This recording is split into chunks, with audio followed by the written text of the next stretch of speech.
क्या आप जानते हैं 7 ऐसे प्राणी हैं, 7 कहानियां हैं जो समय से परे हैं। हिंदू पुराण रहस्यों और ज्ञान का खजाना हमें चिरंजीवियों से मिलवाता है। 7 अमर आत्माएं, अश्वत्थामा, बलि, हनुमान, विभीषण, कृपाचार्य, परशुराम, मार्कंडेय। ये नाम सिर्फ कहानियां नहीं हैं, ये तो ताकत, अक्लमंदी और अमरता की दास्तानें हैं। इस वीडियो में हम इन 7 अमर आत्माओं के बारे में गहराई से जानेंगे, उनकी जिंदगी, उनके त्याग और उनके अमर होने के राज। अश्वत्थामा, अमरता का श्राप। यह कहानी है उस योद्धा की जिसने अपने कर्मों से खुद को एक अनंत यातना में डाल दिया। कुरुक्षेत्र के मैदान में जहां धर्म और अधर्म की महाभारत हुई, वहां एक योद्धा था, अश्वत्थामा। यह वही स्थान था जहां पांडवों और कौरवों के बीच भीषण युद्ध हुआ था और जहां हर योद्धा ने अपनी वीरता और निष्ठा का परिचय दिया। गुरु द्रोणाचार्य का बेटा, ताकत और गुस्से का पुतला। अश्वत्थामा ने अपने पिता से युद्ध की कला सीखी थी और वह एक महान योद्धा के रूप में जाना जाता था, लेकिन उसके भीतर एक आग थी, एक गुस्सा जो उसे नियंत्रित नहीं कर पाता था। अपने पिता की मौत का बदला लेने की आग में जलते हुए अश्वत्थामा ने वो किया जिसने उसे हमेशा के लिए श्राप दे दिया। उसके मन में बदले की भावना इतनी प्रबल थी कि उसने सही और गलत का भेद भूल गया। रात के अंधेरे में उसने पांडवों के कैंप पर हमला किया, उनके बच्चों को मार डाला। यह एक ऐसा कृत्य था जिसने उसकी आत्मा को कलंकित कर दिया। निर्दोष बच्चों की हत्या ने उसे एक अक्षम्य अपराधी बना दिया। यह काम धर्म के खिलाफ था, इंसानियत के खिलाफ था। यह एक ऐसा पाप था जिसे कोई भी धर्म या न्याय स्वीकार नहीं कर सकता था। अश्वत्थामा ने अपने कर्मों से न केवल अपने परिवार का नाम कलंकित किया, बल्कि मानवता के मूल्यों को भी ठेस पहुंचाई। श्री कृष्ण के गुस्से से बचने के लिए अश्वत्थामा ने खुद को ब्रह्मास्त्र से घायल कर लिया, लेकिन वो मरा नहीं। उसने सोचा कि इस तरह वह अपने पापों से बच जाएगा, लेकिन उसकी यह चाल भी उसे बचा नहीं सकी। श्री कृष्ण ने उसे श्राप दिया, अमरता का श्राप। यह श्राप था कि वह हमेशा के लिए इस धरती पर भटकता रहेगा, अपने पापों की सजा भुगतते हुए। यह श्राप उसकी आत्मा के लिए एक अनंत यातना बन गया। अब अश्वत्थामा को हमेशा के लिए इस धरती पर भटकना होगा, अपने पापों की सजा भुगतते हुए। वह एक अनंत यात्रा पर निकल पड़ा, जहां उसे कभी शांति नहीं मिलेगी। हर कदम उसके लिए एक नई यातना होगी। उसके जख्म कभी नहीं भरेंगे, उसका दर्द कभी कम नहीं होगा। हर दिन, हर रात वह अपने पापों की याद में जलता रहेगा। उसकी आत्मा को कभी मुक्ति नहीं मिलेगी। अमरता, जो कभी वरदान थी, अब उसके लिए सजा बन गई है। यह कहानी हमें यह सिखाती है कि अमरता का वरदान भी एक श्राप बन सकता है, अगर हम अपने कर्मों का सही से निर्वाह नहीं करते। अश्वत्थामा की कहानी एक चेतावनी है, एक सबक है कि हमें अपने कर्मों का ध्यान रखना चाहिए, क्योंकि वे ही हमारे भविष्य का निर्माण करते हैं। बलि, दानवीर का बलिदान। यह कहानी है एक महान राजा की, जिसने अपने त्याग और बलिदान से इतिहास में अमरता प्राप्त की। राजा बलि, असुरों के राजा, बहुत बड़े दानी थे। उनकी उदारता और दानशीलता की कहानियां दूर दूर तक फैली हुई थीं। उनका दिल दया और दरियादिली से भरा था। वे हमेशा अपने प्रजा की भलाई के लिए तत्पर रहते थे और किसी भी जरूरतमंद की मदद करने से कभी पीछे नहीं हटते थे। एक बार उन्होंने यज्ञ किया और कहा कि जो भी मांगेगा वो देंगे।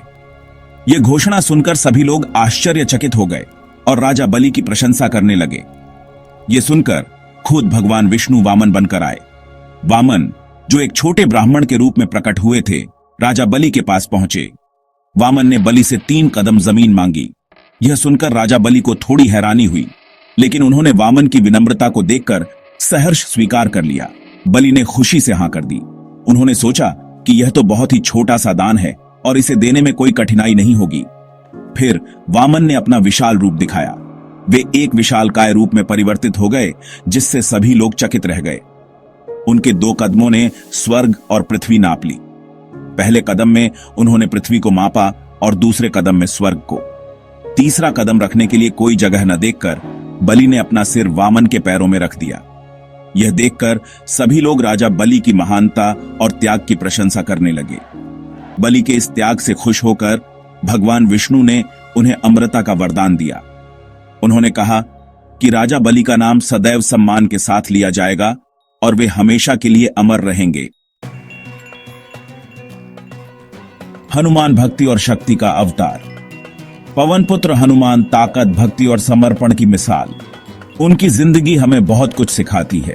रामायण में उनका किरदार बहुत खास है। सीता माता को ढूंढने से लेकर लंका जलाने तक हनुमान जी ने हर जगह अपनी बहादुरी और अक्लमंदी दिखाई। उनकी भक्ति श्री राम के लिए अटूट थी। उनके दिल में राम नाम के सिवा कुछ नहीं था। कहते हैं कि हनुमान जी आज भी जिंदा हैं, इस धरती पर घूमते हैं, अपने भक्तों की रक्षा करते हैं। विभीषण, धर्म का मार्ग। यह मार्ग कठिन है, लेकिन सच्चाई और न्याय का प्रतीक है। रावण का भाई, लंका का राजा, लेकिन दिल में धर्म का घर। विभीषण ने हमेशा धर्म और सत्य का पालन किया, चाहे परिस्थितियां कितनी भी कठिन क्यों ना हो। विभीषण ने रावण के जुल्मों के खिलाफ आवाज उठाई, सच का साथ दिया।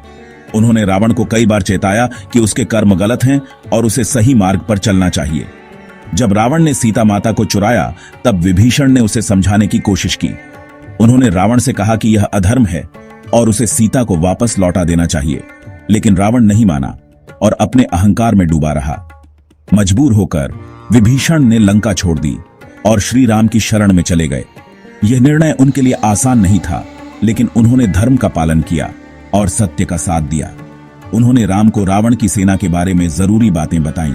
विभीषण ने राम को बताया कि रावण की सेना में कौन कौन से योद्धा हैं और उनकी कमजोरियां क्या हैं। इससे राम को युद्ध में बहुत मदद मिली। युद्ध के बाद श्री राम ने विभीषण को लंका का राजा बनाया। यह विभीषण के लिए एक बड़ा सम्मान था, लेकिन साथ ही एक बड़ी जिम्मेदारी भी। विभीषण ने इंसाफ और धर्म से लंका पर राज किया। उन्होंने अपने शासन में न्याय और सच्चाई को प्राथमिकता दी, जिससे लंका में शांति और समृद्धि आई। विभीषण का जीवन हमें सिखाता है कि धर्म का मार्ग कठिन हो सकता है, लेकिन अंत में सच्चाई और न्याय की ही जीत होती है। कृपाचार्य, धर्म की रक्षा। कुरुवंश के गुरु, धनुर्विद्या के महान टीचर कृपाचार्य धर्म और न्याय की मिसाल थे। कुरुक्षेत्र के युद्ध में उन्होंने कौरवों का साथ दिया, क्योंकि यही उनका धर्म था, लेकिन उन्होंने कभी गलत काम का साथ नहीं दिया। युद्ध के बाद पांडवों ने कृपाचार्य की इज्जत की और उन्हें अपने राज्य का राजगुरु बनाया। कृपाचार्य ने अपनी पूरी जिंदगी धर्म की रक्षा और ज्ञान फैलाने में लगा दी। परशुराम, क्रोध और तपस्या। भगवान विष्णु के छठे अवतार परशुराम ताकत और गुस्से के प्रतीक थे। उन्होंने पृथ्वी को 21 बार जालिम राजाओं से आजाद कराया। परशुराम जी भगवान शिव के चेले थे। उन्होंने शिव जी से ही हथियार चलाने की विद्या सीखी थी। उनके पास एक दिव्य फरसा था जो शिव जी ने दिया था। इसी फरसे की वजह से उन्हें परशुराम कहते हैं। परशुराम जी एक महान योद्धा होने के साथ साथ एक महान गुरु भी थे। उन्होंने भीष्म, द्रोणाचार्य और कर्ण जैसे बड़े बड़े योद्धाओं को पढ़ाया था। मार्कंडेय, भक्ति की शक्ति। महर्षि मार्कंडेय भगवान शिव के सच्चे भक्त छोटी उम्र में ही मरने वाले थे, लेकिन उनकी भक्ति ने उन्हें अमर बना दिया। जब यमराज उन्हें लेने आए तो वो शिवलिंग से चिपक गए। यमराज ने जब उन्हें छुड़ाने की कोशिश की तो भगवान शिव प्रकट हुए और यमराज को रोक दिया। भगवान शिव ने मार्कंडेय को अमरता का वरदान दिया। मार्कंडेय ने अपनी पूरी जिंदगी शिव जी की भक्ति में बिताई। तो ये थी 7 अमर लोगों की कहानियां, 7 अलग अलग रास्ते, 7 अलग अलग सीख। कोई ताकत की मिसाल तो कोई भक्ति की, कोई धर्म का रक्षक तो कोई ज्ञान देने वाला। लेकिन इन सब में एक बात एक जैसी है, अमरता। ये कहानियां हमें याद दिलाती हैं कि मौत जिंदगी का अंत नहीं है, बल्कि एक नए अध्याय की शुरुआत है। इन कहानियों से सीख लो, अपनी जिंदगी को अच्छा बनाओ, क्योंकि असली अमरता तो हमारे कामों में है, हमारे विचारों में है।